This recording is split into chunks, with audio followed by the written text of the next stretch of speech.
suasana malam takbiran, insya Allah kita besok akan menghadapi atau merayakan Hari Raya Idul Fitri. Kali ini saya sudah terhubung dengan narasumber lain yang kali ini dia berjuang merayakan Hari Raya Lebaran di negeri orang. Ada Mbak Retno Widyastuti, Diaspora Indonesia di Jerman. Apa kabar? Assalamualaikum, selamat malam waktu Indonesia, Mbak Retno.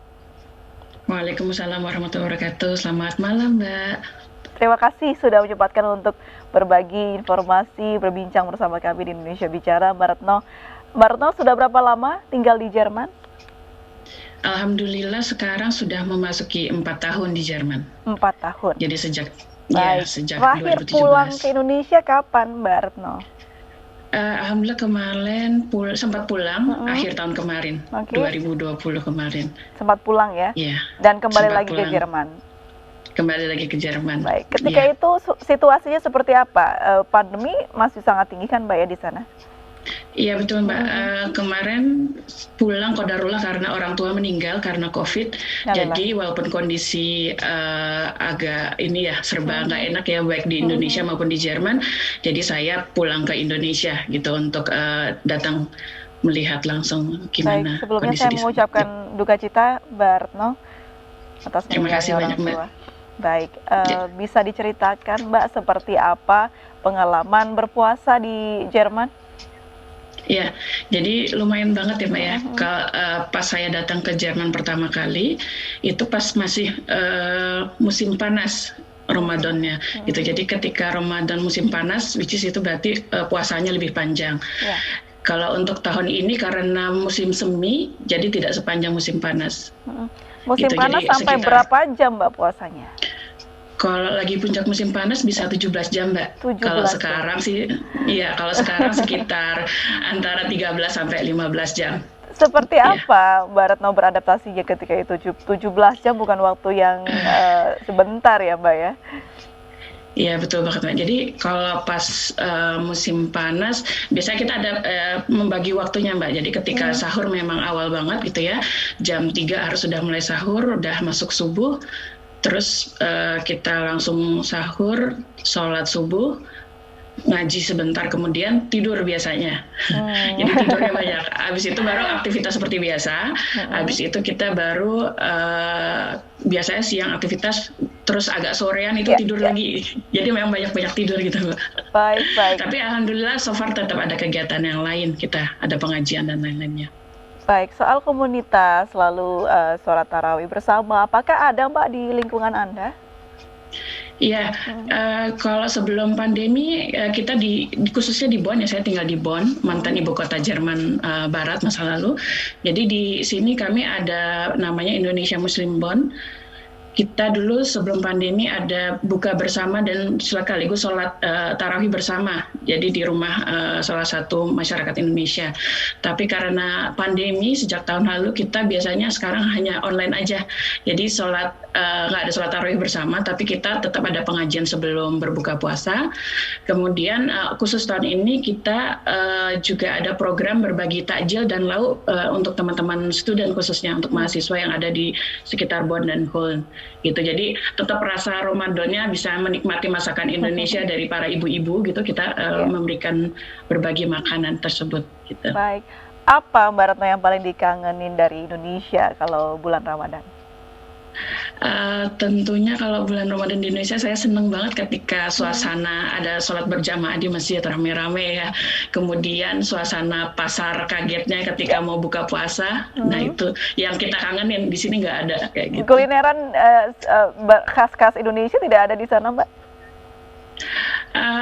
Ada, tapi harus perlu effort yang lebih besar gitu Mbak. Biasanya hanya orang tertentu yang bisa masak masakan Indonesia. Dan bahan-bahannya juga lumayan susah, mahal juga. Jadi ya bisa diusahakan sih. Baik. Di masa pandemi ini bagaimana perjuangannya? Apakah lebih sulit untuk beribadah atau seperti apa Mbak?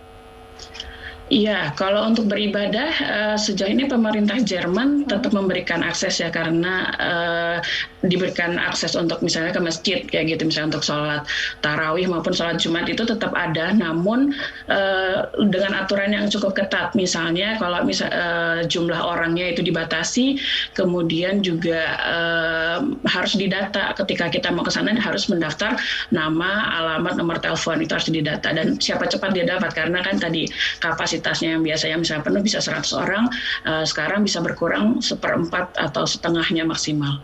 Begitu Mbak. Tapi Baik. untuk sejauh ini aktivitas tetap bisa berlangsung seperti biasa.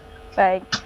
Ini adalah kali kedua kita bulan Ramadan, tapi di tengah pandemi. Boleh diceritakan Mbak, bulan Ramadan tahun lalu Mbak Retno mengisi kegiatan seperti apa khususnya di Hari Raya Idul Fitri?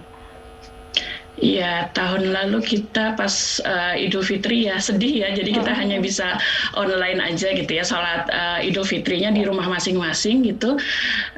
Terus kita biasanya cuma Zoom aja gini, jadi kita Zoom meeting dengan teman-teman, telepon. Pun kalau mengundang orang hanya bisa maksimal 1 orang aja dari keluarga keluarga rumah tangga yang lain gitu. Jadi nggak boleh terlalu banyak orang datang ke rumah. Jadi aturan ketat itu. Jadi biasanya nanti kita menyesuaikan dengan kondisi apakah aturan saat itu memperbolehkan kita mengundang lebih banyak orang atau tidak. Jadi tahun ini kita masih wait and see juga, masih nunggu kira-kira bisa mengundang orang atau tidak. Saya tanya sedikit mengenai penerapan penanganan COVID-19 di sana, Mbak Retno. Seperti apa untuk warga negara Indonesia? Apakah sudah divaksin di sana? Ya, kalau di sini basisnya berdasarkan umur, Mbak. Jadi vaksin itu kita mengantri masih lama ya. Jadi ada beberapa fase gitu ya. Yang diutamakan terutama pasti yang umurnya lebih senior gitu ya. Dari negara manapun, jadi tidak melihat warga negara mana. Kemudian nanti ada fase kedua, itu orang-orang yang memang bekerja di bidang-bidang yang strategis, misalnya di rumah sakit, atau guru, atau memang punya penyakit-penyakit berat. Nah, sementara kalau misalnya kita masih tergolong muda dan tidak punya penyakit berat, itu lebih belakangan biasanya nanti baru dapat vaksinnya. Baik. Seperti itu Mbak, menurut jadi masih mengantri. Informasi yang Anda dapatkan, apakah tingkat penyebaran COVID-19 masih tinggi Mbak di sana? Iya betul Mbak, jadi sekarang di Jerman kita sudah memasuki gelombang ketiga dan kebetulan sekarang di Jerman ini terutama di kota saya, di kota Bonn, lumayan tinggi pesat tingkatnya dan kita sempat terbuka awalnya ya, boleh sekolah, boleh ada daycare juga, toko-toko juga walaupun buka tapi terbatas sekali. Nah sekarang sempat ada penerapan penutupan dan pengetatan, jadi sekolah ditutup lagi, kemudian toko-toko jelas yang tidak esensial itu harus ditutup, kemudian sempat ada jam malam juga Mbak, jadi tidak boleh keluar di atas jam 9 malam sampai jam 5 pagi. Baik, aktivitas Anda sehari-hari seperti apa Mbak? Bekerja mungkin dan seperti apa mekanismenya di sana?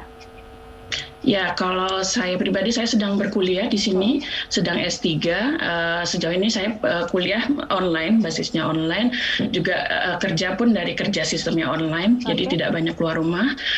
Tapi sempat biasanya kalau lagi daycare buka, jadi mengantar anak sekolah aja, antar jemput anak ke sekolah. Tapi selebihnya memang disarankan kita lebih banyak di rumah saja. Gitu. Sama paling sih kalau karena selama Ramadan ini kita bagi-bagi takjil, paling keluar sebentar untuk mengantarkan makanan-makanan tersebut untuk teman-teman mahasiswa. Baik. Selalu update informasi COVID-19 di Indonesia, Mbak Retno? Ya, saya lumayan mengikuti, jadi dan sempat merasakan juga karena kemarin pulang, jadi sedih juga ya. Jadi semoga kondisinya semakin lebih baik dimanapun berada, baik di Indonesia maupun di Jerman. Menurut Anda apa perbedaannya penanganan di Indonesia dan juga di Jerman? Iya, kalau di Jerman saya lihat sangat ketat dan terpantau ya, dan peraturan itu bisa berubah sewaktu-waktu, seminggu paling nggak, tapi ada jangka waktu gitu persiapan. Kemudian tingkat tesnya itu juga sangat tinggi. Di sini diberikan bisa tes gratis rapid antigen test seminggu sekali untuk semua warga, hanya perlu bikin perjanjian termin gitu, appointment. Kemudian ya saya lihat mungkin itu ya akses tes yang cukup tinggi, kemudian penanganan dan kepatuhan masyarakat terhadap aturan yang ada yang diberikan oleh pemerintah. Kemudian juga memang sanksinya juga lumayan juga kalau misalnya ketahuan ada kumpul-kumpul itu Ya. dendanya lumayan gitu Mbak. Jadi dendanya Saya lihat. langsung dan nyata begitu ya Mbak ya, tidak himbauan Betul, semata. Baik. betul. Kalau Anda melihat haruskah treatment di Indonesia seperti di Jerman Mbak untuk menekan, karena yang kita tahu di Indonesia sekarang juga terus bertambah. Iya, kalau saya lihat memang di Indonesia karakternya tentu berbeda dengan di Jerman ya.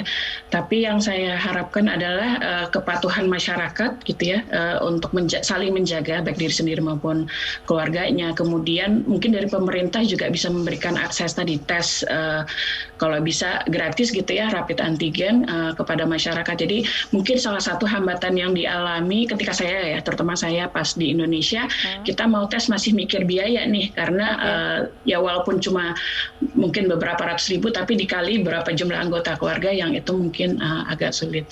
Nah, dengan adanya tes yang tinggi, jumlah tes yang lebih tinggi, mungkin itu bisa penanganannya, langkah-langkah yang dilakukan bisa lebih jelas ke depannya.